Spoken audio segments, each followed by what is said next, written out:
Good afternoon, everybody. Thank you so much for joining me today. My name is Ben Glickman, and today I'm going to be talking to you guys about the issue of universally and accessible quality education in the American school systems and what LeBron James I Promise School is doing to combat these issues. So where you come from and how you were raised has a lot to do with how you value education. So with that being said, if you don't have any mentors at home or you don't have any support from your family, it's almost impossible for you to gain a quality education. So there are three aspects that I'd like to explain to you guys today about how the I Promise School is fighting against those issues. First of which being they serve specifically the at-risk and the underprivileged children. Second, they use an unorthodox learning system in order to benefit them. And third, they help them even after they graduate from high school.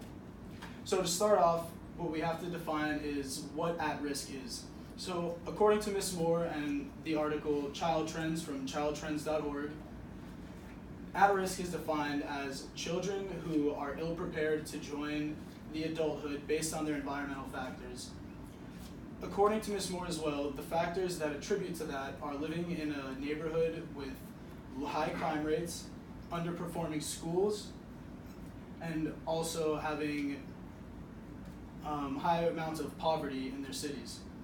So LeBron's I Promise School actually services them by specifically targeting them in the lottery to get into their school. In order to qualify, you have to be a student that has been in a failing school for at least the last 3 to 4 years, and then everyone has an equal shot in the lottery to get into the school. So once you're admitted, one of the core beliefs of the whole school is that without a strong background at home, you're not going to be able to succeed as a student. So what they actually do is they take the parents of the students and they put them through GED programs and they give them job placement programs, which allows them to be better mentors and better role models for their children. Also, they have counselors on campus that are able to talk to the students and their parents and guide them through any type of trauma or issues they might be having at home. So now that I've spoken to you guys about at-risk children and how to identify them and what I Promise does to help them, let's move on to the unorthodox schooling system that they use. So according to Mr. Zahn and his article Inside LeBron James' new $8 million public school, where students get free bikes, free meals, and free college tuition from time.com, they actually use a school year that's a lot more non-traditional as compared to the normal. They do school from July until May, and then daily they also go to school from 9 a.m. to 5 p.m. as opposed to the normal 8 a.m. to 2 p.m. in most American school systems. Also, during their short summer, they also have a mandatory 7-week STEM program, which really helps them in their science and their math and not forgetting anything over the summer as it goes and when they run back into school.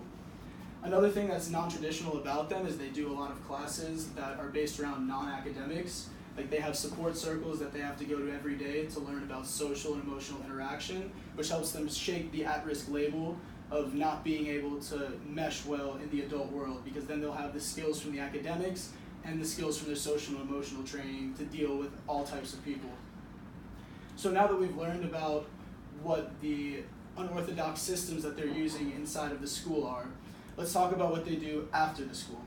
So according to Christian DeAndrea in his article from SB Nation, the school is going to be starting in 2021 giving automatic admission to Akron University, the university that's in the same city as the school, and also guaranteeing them scholarship money so that those students that are low income and at risk are able to actually dream higher and not just get their high school degree and be on with it, but they're able to have high aspirations in becoming anything that they want to become, and it's a little extra push for them knowing that they have like a higher aspiration and a higher dream that they can achieve. So in conclusion, the I Promise School is actually using the three things, which are serving the at-risk, underprivileged children.